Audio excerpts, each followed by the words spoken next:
Magandang umaga sa inyong lahat at tunay na isang kagalakan para sa akin ang makarating dito sa inyo, hindi lamang para umasyal kundi maging bahagi ng inyong panambahan. Nabanggit po ko ilang taon na ako sa Reformed Baptist. Kami po yung ikalawang Reformed Baptist Church ng after Cubao Reform. Kami po yung unang outreach noong 1983. At nung panahon na yon, talagang nilulockdown ng mga Reformed Baptist dahil maliliit lang kami noon. Nagsimula kami 17. At tunay talaga na sa kasaysayan po ng iglesia, makikita natin ang iba't ibang panahon na kung saan iba yung konsentrasyon ng mga iglesia. During the 1950s and on, sumulpot po yung tinatawag na liberation theology na nakita nila na ang role yata ng iglesia ay para palayain ang tao sa panunupil, sa kahirapan, sa lahat ng mga bagay na sa gera. Yan ang tungkulin ng church. Kaya sila doon ang kanilang mga naging theology nila is liberation. Ang iyong church, kung di ka involved sa mga pagsupil sa mga pinuno ng bayan na medyo nagpapahirap, hindi ka isang tunay na iglesia. Yun po yung kanilang kaisipan. At tapos nun, dumating naman yung panahon na tinatawag nila noon na ang role daw ng church ay kalayaan sa mga gawa, sa mga rule ng tao. Yun yung panahon ng mga Jesus people kung tawagin. Sila yung nag-resign sila sa mga churches, at mga hippie na nagpunta kung saan-saan, kahit saan man sila magpunta, dala na raw nila ang pangalan ng Panginoon, pinapakita na kami ay hindi saklaw ng batas ng tao, hindi saklaw ng kultura ng tao. Ito yung ibig sabihin ng iglesia. At pagkatapos sinabot pa ng ating panahon dito, yung tinatawag na evangelism explosion, na ang tanging layunin ng church, at ang church ay nilikha para lamang tumawag sa mga makasalanan. Kaya nagkaroon ng mga rallies, nadamay po ako diyan na panahon na kung saan dapat pag umalis ka ng bahay, pag uwi mo, meron kang at least mga 10 na patotohanan, na pagbigyan ng trust at lahat ng mga ito. Kaya nung panahon yon, yung Reformed Baptist ay pinupulaan kasi maliit lang kami. Ang pinakamarami na nga kami nung nagsimula kami ng 17. Ang mga churches noon, 9, 12. At wala kayong makikita ang mga iglesia kung saan-saan mang lugar. Kundi nandun lang lahat nakakonfine sa Manila. Nag-try kaming marating ang Bicol. Umarkila pa kami nila Pastor Noel. Naghahanap kami noon ng mga lugar. Umarkila pa kami ng sound system, ng isang, doon kami sa plaza, humingi kami ng permit. Pagdating doon, wala kahit isa na umaten. Kompleto yung aming programa. So, ganun po yung panahon. Pagka sinabing Reformed Baptist ka, nag-aaral ako noon sa ATS, Asian Theological Seminary. Nung mga kaklase ko sabi, hanggang ngayon ba Reform ka pa rin? Ilan na ba ang church mo? Ilan ba ang member mo? Yan ang mga tanong nung araw. But all of a sudden, nagkaroon po ng resurgence ng pagmamahal doon sa katotohanan. Nagsimula nga, I suspect na si R.C. Sproul nagsimula niya with his books. Nagkaroon naman ng interest doon sa theology na ating iniibig ngayon. At nagsulputan yung mga may interest. Nagsimula kami noon sa Cubao. Nakikinig lang kami ng tape ni Pastor Martin. And then later on, nakapagtayo ng isang Reformed Baptist Bible School under Cubao. And then later on, nagkaroon kami ng pag-uusap uli, nabuo ang GMA. And then at napakarami na ng gustong matuto. Napakarami ng gusto. Yun yung panahon na kinilalagyan natin. Ngayon ang katanungan, ano ba talaga ang iglesia? Ano ba dapat ang tutukan? Kung tatanungin natin, what should define a church? Kasi kung pupunta tayo sa mga panahon yon, kung yung panahon ng liberation theology, Ang isang iglesia, dapat marami tayong tinutulungan, yung mga kapitbahay natin, yung mga squatters dyan, natutulungan natin. Pag doon naman sa evangelism explosion, dapat tuloy-tuloy yung paglaki natin. May dagdag lagi, yun ang magiging sukatan natin. Kung theology naman, dapat kaya natin debatihin lahat ng mga, ano ba talaga ang sukatan ng iglesia? At yan po ang nais ko po sanang ihatid sa inyo. Meron po isang liham si Apostol Pedro sa isang iglesia na labis na nagdurusa. Yung iglesyang ito, yung gobyerno nila ay sumisikil sa kanila.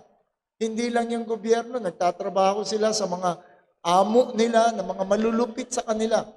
At ganun din yung kanilang marami rito may mga asawang unbelievers at pinahihirapan din sila. Papaano ang dapat na tugon sa ganito? Si Apostol Pedro, hindi po niya hinimas-himas na yung mga members na pagpasensyahan nyo na yan, darating ang panahon, magiging maayos din kayo. Sa halip, kung babasahin po natin, ang ginawa ni Apostol Pedro ay pinaalala sa kanila kung sino kayo. Kayo anak ng Diyos, kayo bahagi ng kaharian, ang inyong amay nasa langit, kayo lahat ng ito. At para sa iglesia, ay pinaalala rin niya, itong dapat maging gabay ninyo sa inyong pananatili sa mundong ito, pananatili sa buhay.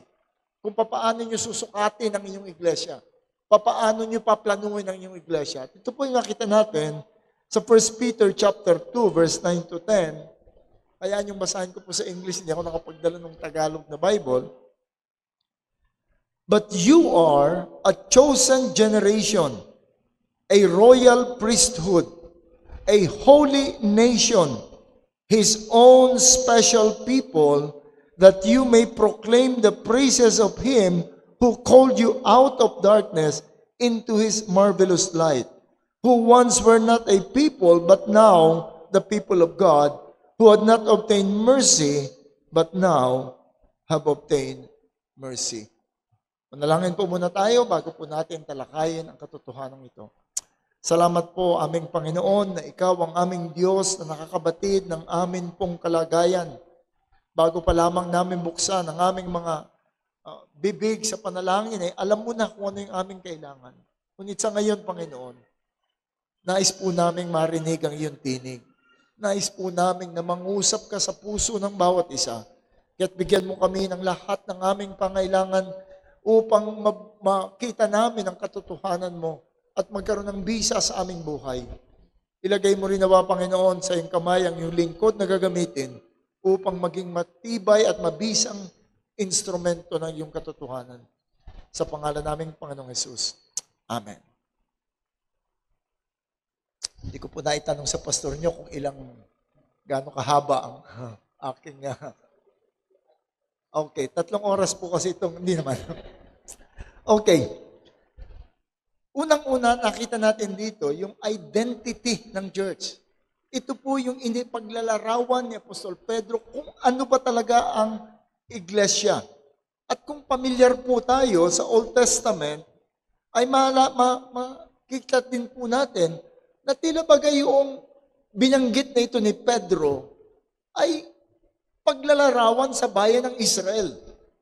Nang sabihin ni Apostol Pedro, you are a chosen generation, a royal priesthood, a holy nation, His own special people, that you may proclaim the praises of Him. Kung familiar kayo sa Old Testament, sabi niyo, parang narinig ko na ito eh. Nabasa ko na ito sa Old Testament. At tama po kayo, sapagkat sa buong kasaysayan ng Israel, ito po yung ipinamumukha ng Panginoon sa kanila.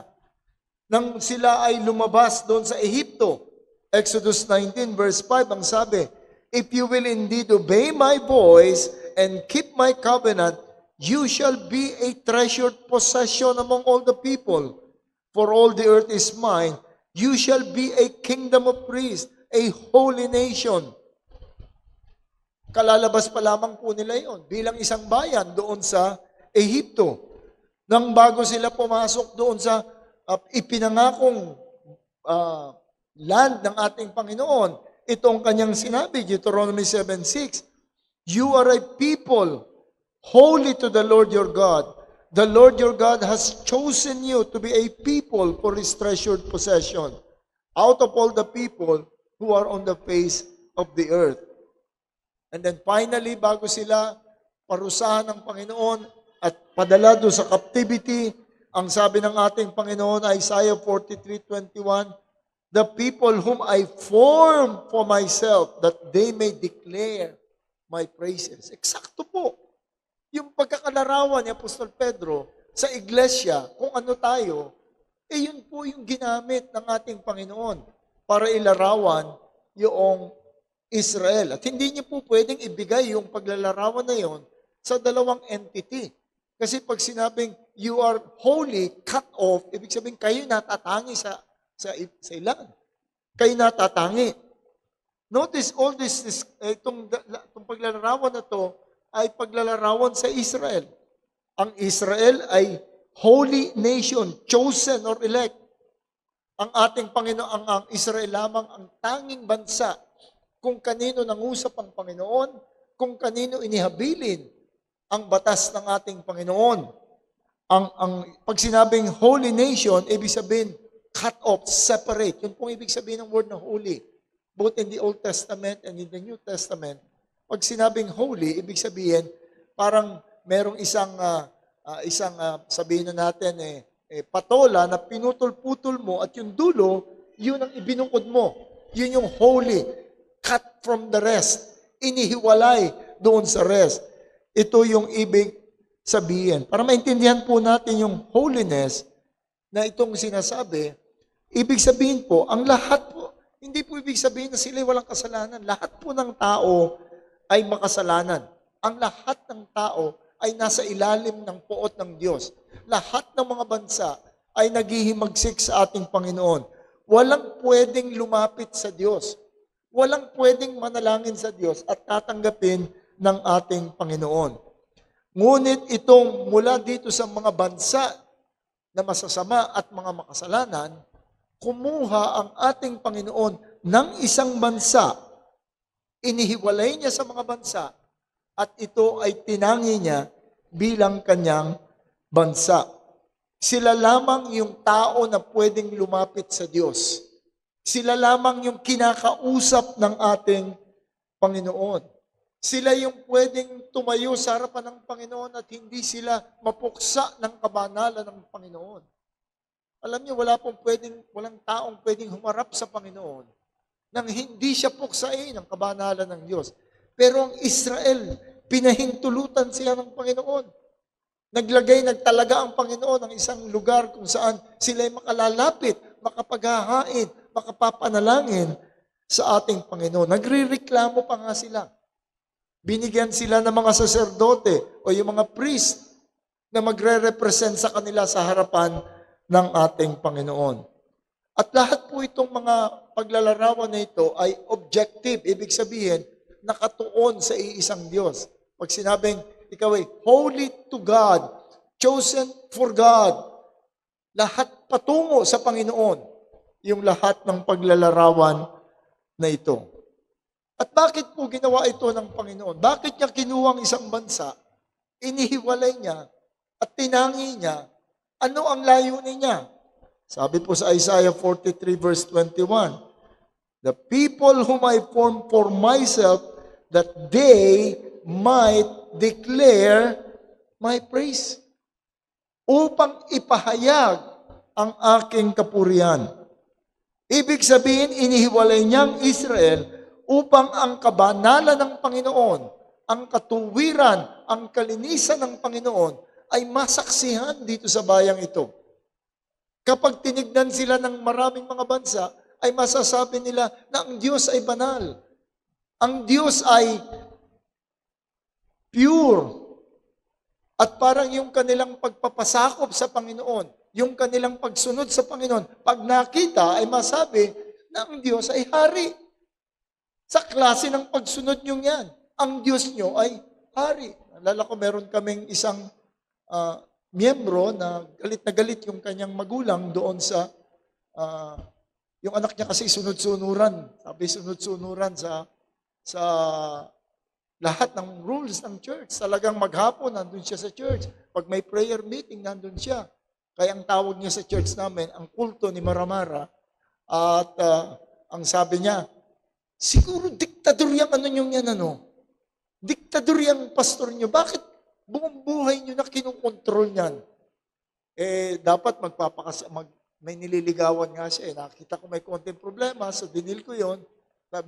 Sinabi niya sa mami niya, Mami, hindi na kami inutusan ka na naman ng pastor nyo. Ibig sabihin, yung pagsunod niya doon sa iglesia, ay nagtuturo sa isang namumuno. Ganon dapat ang Israel. Kapag tinignan siya ng mga tao, kung papaano sila magpasakop, ay masabi ng mga tao, talagang makapangyariang hari ang kanilang Panginoon. Dahil dito sa nakikita. Yung kanilang paraan ng paglapit sa Panginoon ay dapat makita yung purity ng ating Panginoon. Lahat ng mga bansa sa paligid nila, yung kanilang pagpuri ay sumasamba sila sa mga hayop, naghahain sila ng yung mga panganay na anak na susunugin, pero ang Israel ay pure upang makita ng mga bansa na ito ang aming Panginoon. At yung kanilang faithfulness sa iisang Diyos ay para makita ng mga tao na tunay na iisa lamang ang Diyos. Yun po ang role ng Israel. Kaya po sila inihiwalay ng Panginoon. Yun ang kanilang layunin ng Panginoon. Upang makita ng tao, sabing ganyan, I formed for myself that they may declare my praises. So ang Israel, ang chosen generation, ang royal priesthood, a holy nation, for His own special people, that they may declare my praises. So bakit ito ginamit ni Pedro para sa church? Ang church hindi naman mga Hudyo yan. Tayo, mga Hentil tayo. May mga Hudyo rin na Krisyano. May mga churches din na Jew. Sa Israel, may mga Jewish church. May mga kakilala akong mga Jewish Christians. Pero bakit i-apply ito ni Apostol Pedro? Sabi nga, yung Israel natatangi. Walang iba. Walang ibang binigyan ng ganong findings. Bakit nga? Ang dahilan, kung titignan po natin ang kasaysayan, the Jews forfeited their privilege. Sinayang nilang kanilang privilege. Yung privilege standing nila dahil sa kanilang kawalan ng katapatan. They forfeited their privilege standing. Malinaw itong ginawa at sinabi ng ating Panginoon sa Exodus 19:5 na yung kanilang privileged position ay nakabase lamang kung sila'y tapat. Sabi sa 19:5, yung binasa natin kanina, if you indeed obey my voice and keep my covenant, you shall be a treasured possession. Kung susundin ninyo ako, kayo ay magiging treasured possession. Pero hindi po nila ito ginawa. Hindi po sila naging tapat. Yumuko sila sa ibang Diyos. Sinira nila maging yung sabat ng Panginoon na isang palatandaan na sila ay nasa ilalim ng pagpapabanal ng Diyos. Sinira nilang sabat. Hindi nila kinilala. Maging yung kanilang yearly sabat. Binigyan nila ang mga tao sa kapaligiran upang maliitin si Yahweh. Kapag tinignan nila ang bayan ng Israel, sabihin, napakawalang kwenta ng kanyang Diyos. Sapagkat kung titignan mo ang kasaysayan ng reliyon, wala pa raw ibang bansa na nagpalit ng Diyos. Wala pang ibang bansa na yumuko lumipat ng Diyos. Pero ang Israel, palipat-lipat sila ng Diyos. So, ibig sabihin, walang kwenta yung inyong Diyos. Na-disappoint nga ako, may binabasa akong isang article doon sa long time ago sa Reader's Digest. Tapos nung banggitin yung pangarang Yahweh, ang paliwanag ng author, Yahweh is the God of the desert. So, ang liit na lang ng Diyos ng pagkakilala. That is just a God of the desert. And following, kung susubaybayan natin ang kasaysayan ng Israel, hindi sila babalik sa Diyos.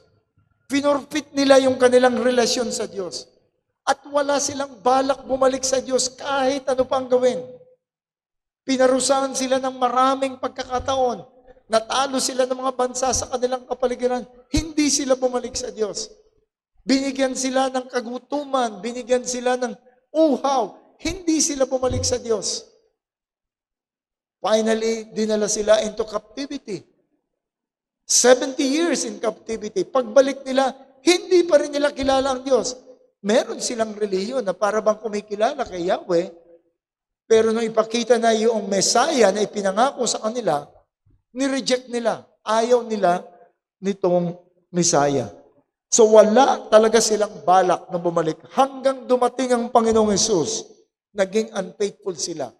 Hindi nila ginawa. So walang pag-asa. So ano mangyayari ngayon doon sa pangako ng Diyos na merong isang bayan na magpapahayag ng aking kabanalan? Merong isang bayan na magpapahayag ng aking mga praises. Ano nangyari doon? Sabihin nila, Panginoon, ay sorry. Wala eh. Ayaw nila. Anong magagawa ko? No. Ang sabi ng Panginoon sa pamagitan ni Propeta Jeremiah, this was during the time na nandun na sila sa captivity. Ang sabi rito, Jeremiah 31 to 34. Behold, the days are coming, declares the Lord, when I will make a new covenant with the house of Israel and the house of Judah. Gagawa ako ng bagong tipan. Not like the covenant that I made with their fathers, that is yung Messiah, yung Mosaic covenant, on the day when I took them by the hand to bring them out of the land of Egypt, my covenant that they broke, though I was their husband, declares the Lord. But this is the covenant that I will make with the house of Israel after those days, declares the Lord. I will put my law within them. I will write it on their hearts. I will be their God, and they shall be my people. And no longer shall each one teach his neighbor and each his brother, saying, Know the Lord, for they shall know me from the least of them to the greatest, declares the Lord. For I will forgive their iniquities, and I will remember their sins no more. Sabi niya, babaliwalain ko na yung tipan ko sa inyo na ginawa ko doon sa bundok ng Zion sa pamagitan ni Moses. Gagawa ko ng bagong tipan sa inyo. At yung bagong tipan na ito ay iba. Itong bagong tipan na ito ay hindi nyo kayang i-break na katulad ng ginawa ni Moses. At lahat ng papasok sa tipan na ito ay magiging tapat. May alam sila sa Panginoon. Ang sabi nga doon sa version naman ni Ezekiel 36, ang paliwanag ni Ezekiel, tatanggalin ko yung pusong bato, lalagyan ko ng pusong laman. At pagkatapos isusulat ko yung aking batas sa kanilang puso. Bibigyan ko ng bagong espiritu. Lahat sila ilalakad ng may takot sa Diyos. Talaga siniguro ng Panginoon, wala nang lusot. Itong bagong tipan na gagawin ko sa house of Israel. At patatawarin ko ang kanilang mga kasalanan. Napakagandang pangako. Pero papaano, nandun pa rin yung mga rebelde. Hindi naman papayagan ng ating Panginoon na baliwalain pa rin yung kanyang pangalan. Hindi naman papayagan ng Panginoon na gagawa siya ng bagong tipan sa the same rebels. At pagkatapos, itutuloy niya, patatawarin niya, at ito na yun. Hindi pa babayaan ng Panginoon. So, anong gagawin po ng ating Panginoon? Para mabuo uli yung pagpuri sa Kanya, yung Israel na sinabihan niyang gagawa ko ng bagong tipan, nilinis ng Panginoon. Nilinis ng ating Panginoon. According to Jeremiah and Ezekiel, magkakaroon ng new covenant community with the people of Israel. So, dun sa buong kasaysayan ng Israel, mababasa po natin yung salitang, lagi nating makikita yung salitang cut off. If you will do this, you'll be cut off. Cut off, cut off, cut off. Pagka hindi mo ginalang ang Sabat, you'll be cut off, cut off. Nililinis po ng Panginoon yung kanyang bayan. At pagkatapos noong sila ay madala into captivity, marami po, kakaunti na lamang yung bumalik. Pag binasa po natin ang Book of Isaiah, makikita natin ang hinahanap lamang ng ating Panginoon, yung mga remnant. Pinagpatuloy ng Panginoon ang kanyang disiplina, Patuloy na sa pamagitan ng disiplina ay lumalabas yung mga hindi tunay. In fact, pagkatapos nilang lumaya mula doon sa captivity, marami hindi na bumalik. Nag-enjoy na sa Babylonia.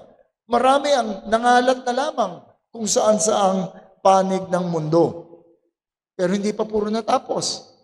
Dumating si John the Baptist na pinadala ng Panginoon to reform yung Israel. Kaya ang tawag nila doon, John the Reformed Baptist Kasi siya yung nagre-reform. Pinangaral niya yung pagsisisi.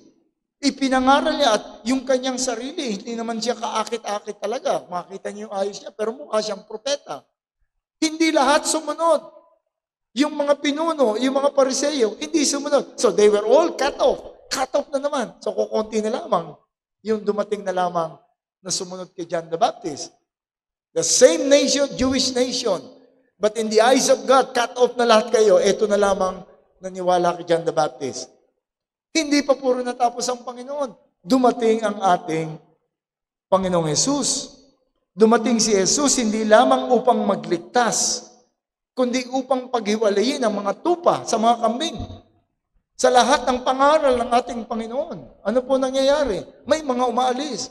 Kapag naghihimala siya, marami ang susunod. Pero pag nangaral siya, dumadami yung umaalis. Dumadami yung umaalis.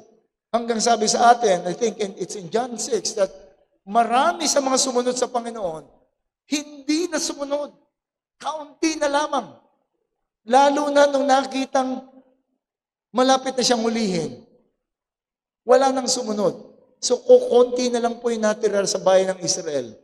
At yung kakaunting yon, represented by the 12, dinala niya dun sa upper room.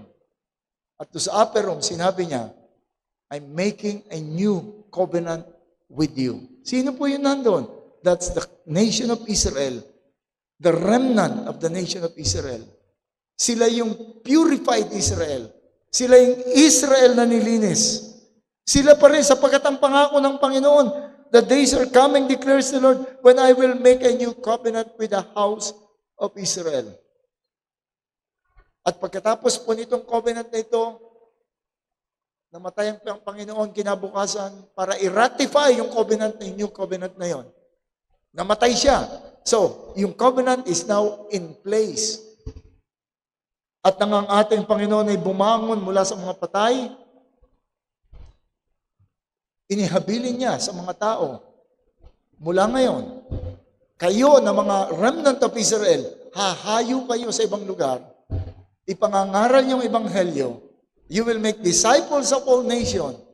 At dito na po nagsisimula, una, cutting muna, pruning muna Ngayon, engrafting naman.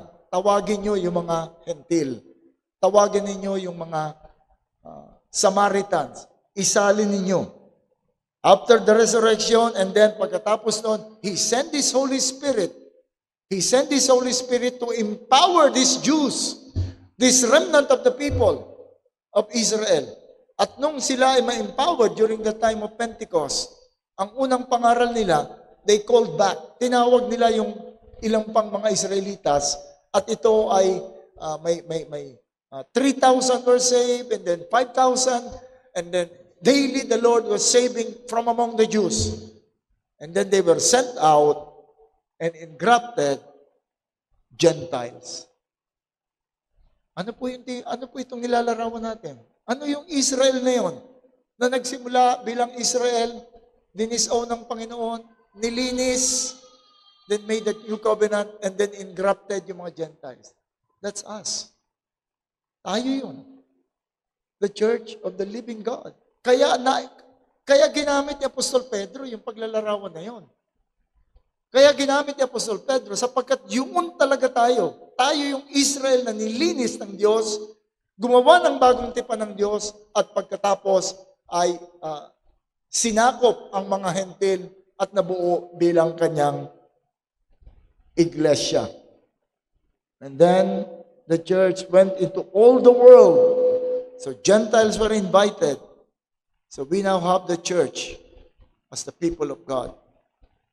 You see, ito pong iglesia, itong church, ito yung Israel pa rin. Ito yung cleansed Israel. Given a new covenant. and engrafted. At lahat ng sinabi po ng ating Panginoon tungkol doon sa Israel, yun din po ang kanyang sinasabi doon sa kanyang iglesia. Na kayo ay hinirang ko para sa anong purpose. At yan pong ating tignan. Wala pong ibang institution sa mundo na binigyan ng ganitong klase ng description ng ating Panginoon. Na pumunta po tayo, anong purpose muli na we were identified as the Lord identified His people? Bakit tayo dineclare na holy, cut off from the rest, given special standing, given special privilege as a church? Ganun pa rin po ang reason. Ganun pa rin ang reason na sinabi niya sa Israel, dun sa Old Covenant, sinabi ng ating Panginoon, these people, Isaiah 43 verse 21, whom I formed for myself, that they might declare my praise. Si Peter naman ang sabi, a people for his own possession, that you may proclaim his excellencies. Wala pong pagkakaiba. Yun pa rin po. Yun pa rin. Yung pong word na proclaim, yung pinanggalingan po nito, ang ibig sabihin, once lang po ginamit yan, dito lamang po, ang ibig sabihin, ipamalita yung isang bagay na hindi nila malalaman kung di mo sasabihin. Ipamalita, ikalat. Yung English Bible nga natin is to publish, malawak ang pagpapahayag. Ibig sabihin yung isang bagay na hindi nila malalaman kung hindi sa pamagitan ng designated publishers. And sino yung designated publishers? It's the church. Publish what? Ano yung papublish natin? The excellencies of God, the glory of God, the greatness of God. Tayo po yung mga representatives. Ang iglesia, ang ambassadors. Kung gusto nilang makilala ang Diyos, tumingin sila sa atin, makinig sila sa atin, makisama sila sa atin, at mararanasan nila ang Diyos. Nakita po natin yung implikasyon nito. Yung great implication, yung excellencies of God in Christ, maaari lamang ipakita sa iglesia. It can only be displayed in the church. Tanging iglesia lamang ang maaaring mag-advertise. Yung mga tinawag ni Apostol Pedro na living stones being built into a spiritual house that they may proclaim the excellencies of God. Hindi po ito matatagpuan sa mga seminaryo. Hindi po itatakpuan ito sa mga world of the academies ng mga matatalino. Matatagpuan po natin ito sa iglesia, anumang uri ng iglesia, sa ang liblib man ng iglesia.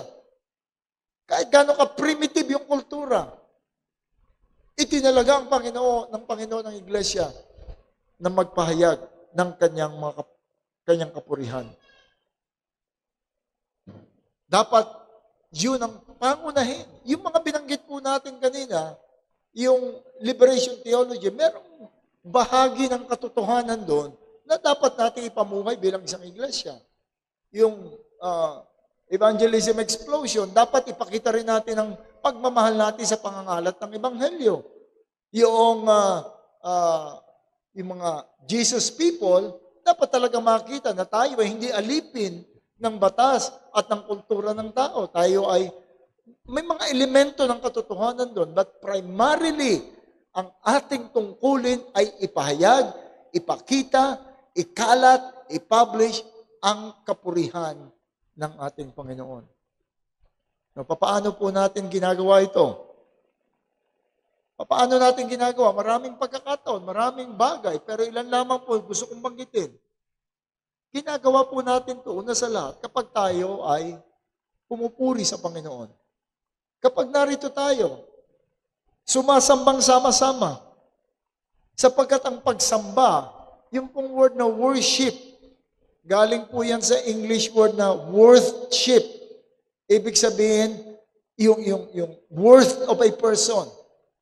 When we worship, ipinapahayag natin yung worth ng isang tao. Doon po sa England, ang tawag po sa atin, yung ating mga mararangal na mga politicians, ang tawag natin, Your Honor, or kung presidente, Your Excellency.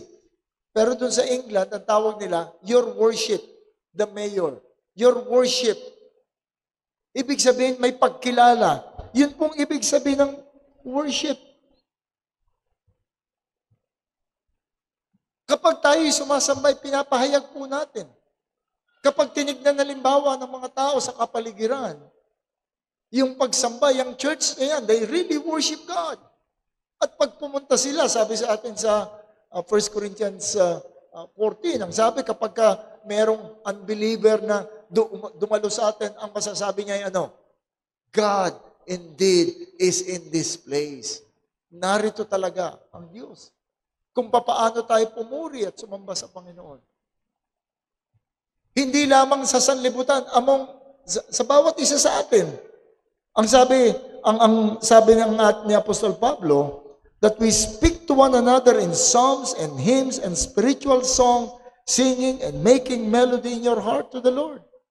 So even when we sing, hindi lamang tayo kumakanta ng kailangan kong kumanta, naka-project eh. But we sing to one another. Gusto nating ipahayag ang kadakilaan ng Diyos doon sa aking kasama, sa buong iglesia. Sabi nga nung isa, bakit? Paano natin gagawin nyo? Alam naman natin lahat yung yung hymn eh.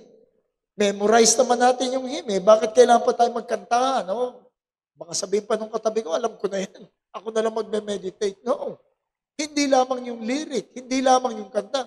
The way you sing. Hindi, kumakanta ka, purihin ang Panginoon sa... Walang kapurihan sa iyong puso. Ngunit pag nakita mo, meron kami naging bisita from Cebu. Umupo sila dyan sa harapan, mga babae. Meron kaming mga hymn na kinanta na hindi nila alam, hindi nila memorize. But the lyric of the hymn really touched them and they were crying. Hindi sila mga charismatic po, mga Reformed Baptist din sila. They were really crying na, sabi niya, kinuha na kagad nila yung lyric. They really praised the Lord. Alam, natutuwa ko na masigla kayong kumanta. Marami na po kasi iglesia na napuntahan na talagang patay yung kanilang singing. Para matapos na lang. Sa amin nga, nagre-reklamo sila kasi 3 yung hymns namin sa umpisa eh. Sabi ng isang bisita namin, ba't naman kayo ganyan? Ang sakit na nung lalamunan ko, di pa kayo tapos. When we sing, we sing to the Lord. We really sing to the Lord. Damahin natin yung papuri. Yun ang struggle ko minsan sa sa mga English hymns eh. Minsan nag-i-struggle ako rin kasi may mga words na hindi natin alam. Tapos minsan may mga yung flow ng thought, hindi pang Pilipino. Pero yung Tagalog naman, hirap na hirap namang intindihin ng mga millennials, yung mga Tagalog, kagaya yung hilahil. Ano yung hilahil? Parang, hilahil. Kasi I really value yung singing. Gustong-gusto ko nga pag napupunta ako sa ibang probinsya o sa ibang bansa na kumakanta ng iba yung lyric nila, sa language nila, ang kinakanta ko naman ay English o Tagalog, nadarama ko na talagang iisa kami, alam ng Diyos yung aming kinakanta. It's really, yung singing natin must truly be singing. Yung prayer natin, meron kaming isang attender ng church noon, na mayapa na siya, hindi naging Christian. Pagdating nun sa church, upo yun sa gilid na gilid. Nakadikit yung namin. Ang posture lang noon, pag sinabing mag-pray tayo, sasandal niya yung ulo niyang ganun. Tapos na. Tapos umaway tayo. Titingin lang ganun. Yun lang ang niya. Walang, kundi, this is not praying. At minsan nga nangangalahati na yung aming service nagpipray pa rin yata kasi nakapikit pa siyang ganun When we worship, we really worship God. We declare who God is. Pero alam niyo ang problema kung ba't hindi nangyayari yun? Kaya hindi nangyayari yung ganitong uri ng pagsamba na talagang mararanasan ang presensya ng Panginoon. Marami pong umaattend ng iglesia, hindi nila kilala ang Diyos. Alam niyo kung bakit? Nineglect nila ng isang linggo. Walang devotion, walang prayer, walang pasasalamat sa Panginoon. Lagi ko pong tinatanong, ano ba ang Sabbath law. Kung tatanungin ko kayo, ano ba ang Sabbath law? Ang sasabihin nyo, remember the Sabbath and keep it holy. The Sabbath law is 6 days you shall work. At doon sa kanilang agricultural setup, pag nagtrabaho ka sa bukid, talagang titingin ka sa Panginoon. Mananalangin ka sa Panginoon. Mararanasan mong kabutihan ng Panginoon. So kung gayon ang gagawin mo, araw-araw nararanasan mong Panginoon. At pagdating ng Sabat, sabi ng Psalms 100, you will enter His gates with thanksgiving in your heart. Tinuruan din tayo ng Panginoon na araw-araw na alalahanin siya. Manalangin ng give us this day our daily bread. Forgive us this day. Lead us not into temptation this day. So araw-araw nararanasan mo dapat ang Panginoon. Pagdating ng linggo, you will enter His gates with thanksgiving in your heart.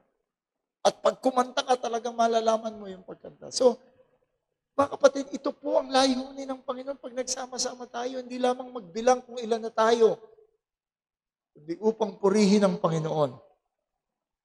And also, hindi lamang sa ating pagsamba, kundi para tayo mabuhay. Nakikilala ang Panginoon.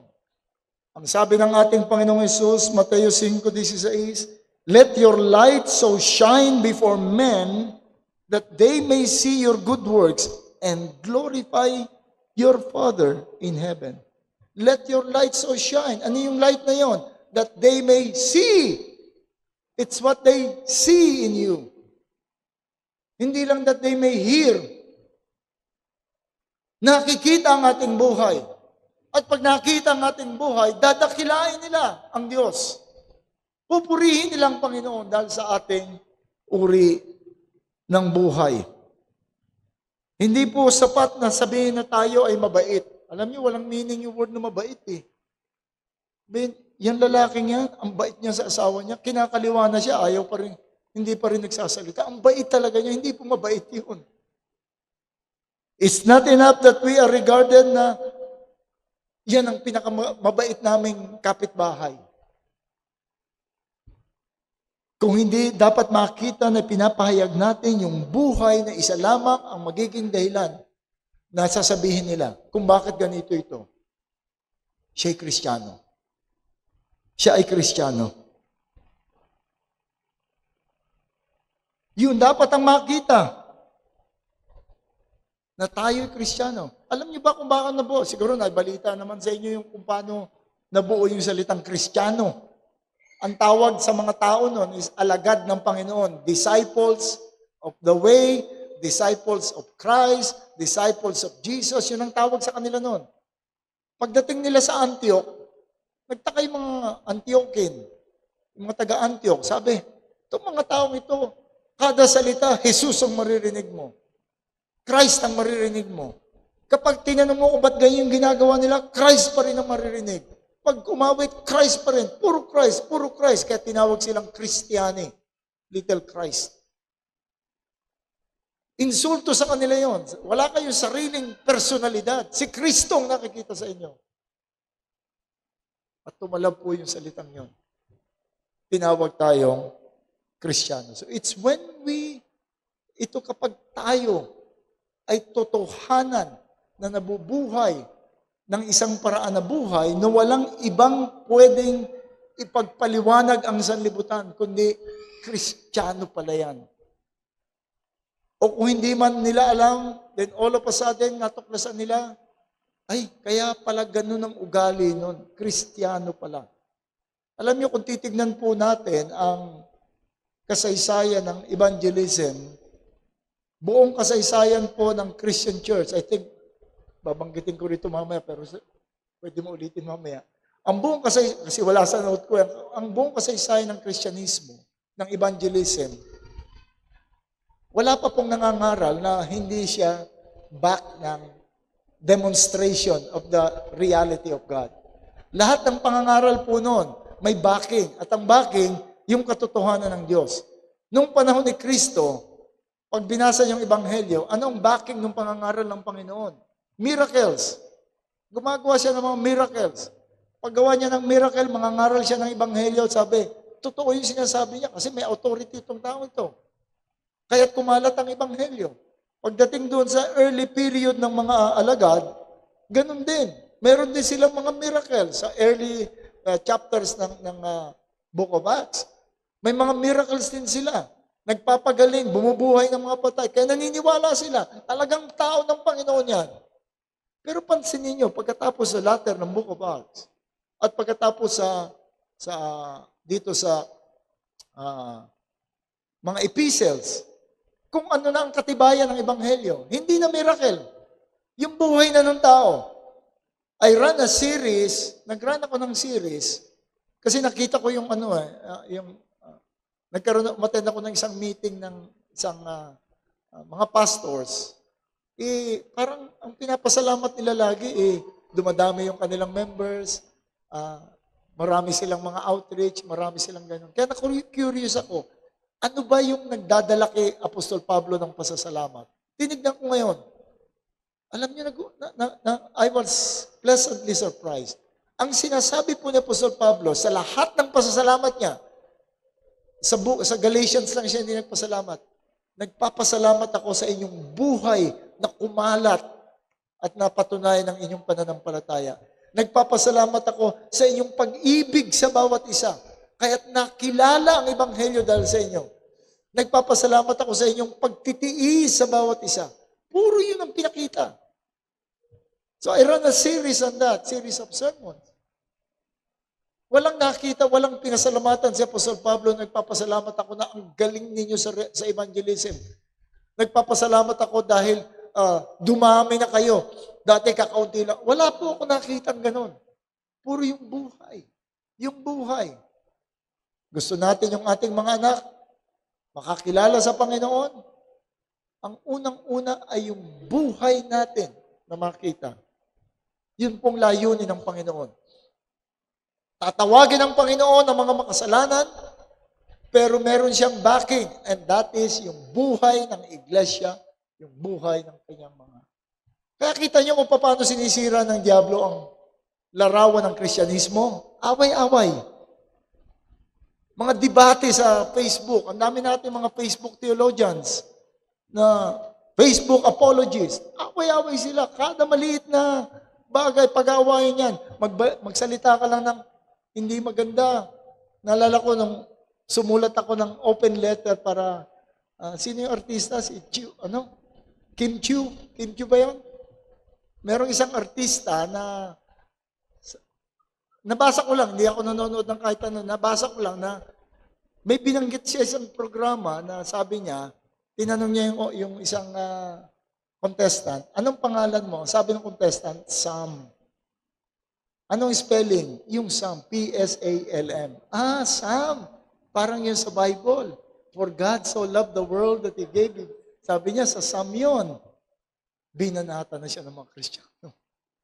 Binanatan na siya na ginawang katatawanan, ginawa ng meme, ginawa ng insulto. Kaya I felt na sumulat ako ng open letter to Miss Kim Chu. Sabi ko, hindi kita kilala, pero nabalitaan ko yung nangyaring ganito. Apparently, meron ka nabasa sa scripture, nagkaroon ng impact sa iyo yung mensahe kasi naalala mo. Kaya lang dahil hindi ka naman familiar sa scripture, hindi mo na sabi kung saan talaga. Tapos eto na yung mga tao na hawak nilang scripture, memorize nilang scripture. Nakalimutan na nila yung the same passage na kinote mo is about the love of God. Na hindi tayo ininsulto ng Panginoon, kundi tayo ay binigyan niya ng kaligtasan. Sabi ko, humihingi ako ng tawad sa iyo in behalf of the evangelical world. Humihingi ako ng tawad sa iyo in behalf of Christians na gumawa sa inyo ito. At sabi ko, sana ipagpatuloy mo pa rin ang pagbabasa ng banal na kasulatan.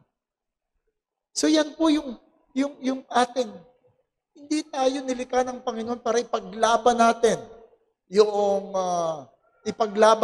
yung ating theological kundi para ipakita natin kung sinong ating Panginoon. O di ba sabi, contend for the faith? Yes, but within the congregation. Hindi ka makikipag-away doon sa mga nasa labas. So when we live as children of light, at ito pa pong isa, kung paano nakikita ang excellencies ng Panginoon.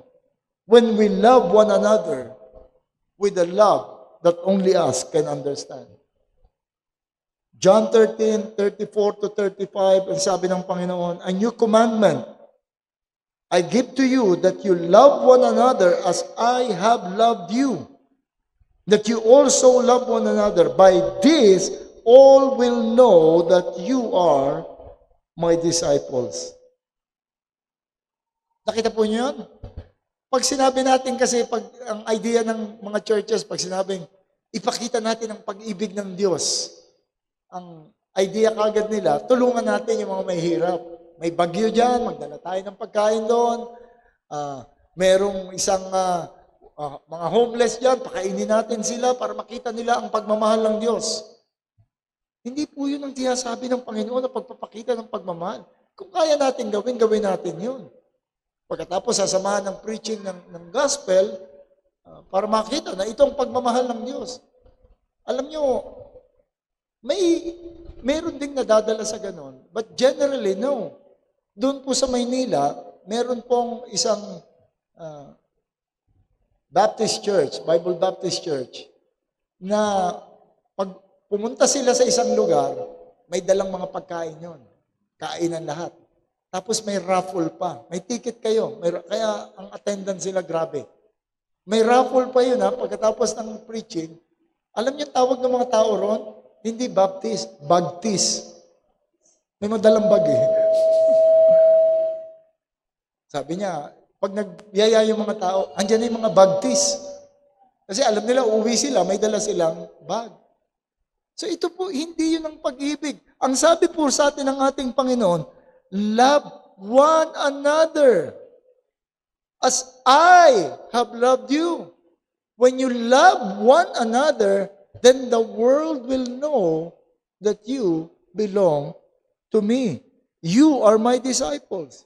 If you love one another. Yung pagmamahala natin sa isa't isa. Yun po ang makakaakit sa mundo. Yung walang napapabayaang miyembro.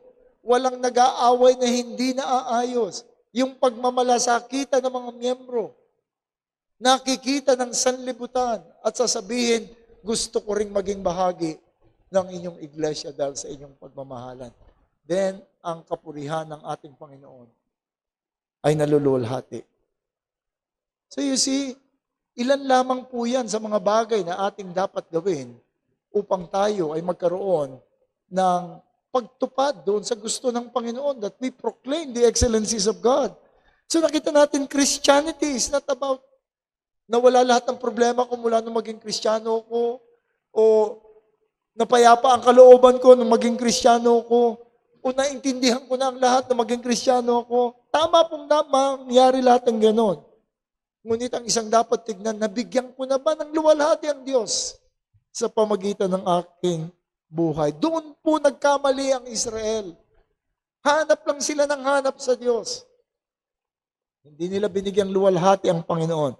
Ang bagong tipan ng Panginoon is intended to take away those failures upang tayo ay manaig ang katotohanan ng Panginoon. Ang isang iglesia ay dapat maging presensya ng Panginoon sa mundo. Na parang nandito pa si Kristo sa pamagitan ng iglesia. Ang iglesia ay dapat nagpapakita ng kaluwalhatian ng Panginoon. At kapag nakita ng sanlibutan, na obserba ng isang iglesia, hindi dapat purihin yung pastor o yung ganda ng ating kalagayan, kundi ang Panginoon dapat mismo. Yun ang dapat, at dapat ito'y intentional tayo. Hanapin natin paano makikita si Kristo. Paano makikita ang kapurihan ng Panginoon. So, with this, tingnan po natin ang implikasyon ng mga bagay nito. Malinaw po na hindi po natin pwedeng pag-iwalayin ang Christianity and being an active part of the church. Hindi pwede. Hindi pwede. Bakit po? Unang-una, hindi ka pwedeng maging bansa na mag-isa.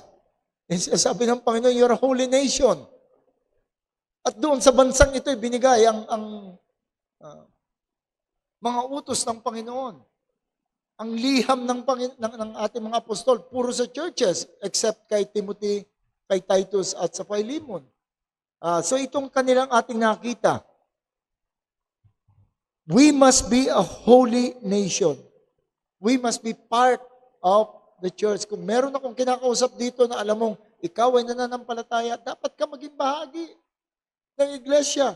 At paano kikilos ang iglesia? Ephesians 4:16, when each part is working properly, makes the body grow so that it builds itself up in love. Sino mang nagsasabing siya ay Kristiyano? Who claims to be a Christian, to be saved by the blood of Christ, must be part of the church. You must be part of the church. Secondly, nakita rin po natin dito yung essence ng pagiging miyembro ng church. Ang pagiging miyembro ng church, hindi lamang tinitignan mo kung faithful ka sa attendance. Sa worship services, nagtatithe ka, nag-o-offering ka. Ang pagiging miyembro ng iglesia ay kabilang ka doon sa advertising the goodness, the excellencies of God. Sa palagay nyo, kasama kayo doon? Alam mo, nakatira tayo sa isang panahon na masyadong individualistic. Yung kanyang kasiyahan, comfort lamang ang hinahanap. My right, my satisfaction. Even Christianity, ay nakikita lamang ito na ito ay para hindi ako mapunta sa impyerno, para magkaroon ako ng karangalan bilang isang Kristiyano. Ang titignan po natin, kabahagi ba ako doon sa pagbibigay ng kapurihan sa ating Panginoon? Isang bagay lang pong tingnan natin. Imaginin po natin, kung ang lahat ng miyembro ng church na ito ay katulad mo. Imagine mo yung sarili mo, katulad ko. Katulad ng pagmamahal ko sa kapwa ko, katulad ng pananalangin ko, katulad ng malasakit ko sa church. Kung ang church ay katulad ko, lahat ng miyembro, anong klaseng church meron tayo? Pag natakot kayo, siguro, simulan na natin na magkaroon ng pagsisisi at pagbabago. Ito rin, katotohanan ito ay dapat magkaroon ng impact doon sa focus of our ministries. Sa focus ng ating ministry. Ang ministry po ng church ay hindi lamang para ayusin ang maging orderly ang church. Hindi lamang para magkaroon ng, hindi lang simple, mapuno tayo ng knowledge, maging theologians tayo at kaya natin ipagtanggol.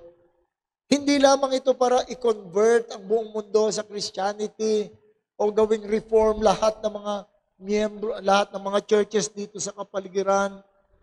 Maaari natin i-produce ang lahat ng ito. In fact, marami akong kilalang mga churches na gano'n, nakakapagyaya sa reformation. Dumadami ang mga miyembro, magaling silang mag-organize. Alam nyo, kaya yun ng good organizer, ng good administrator. Maaaring kayo magkaroon ng fastest growing church.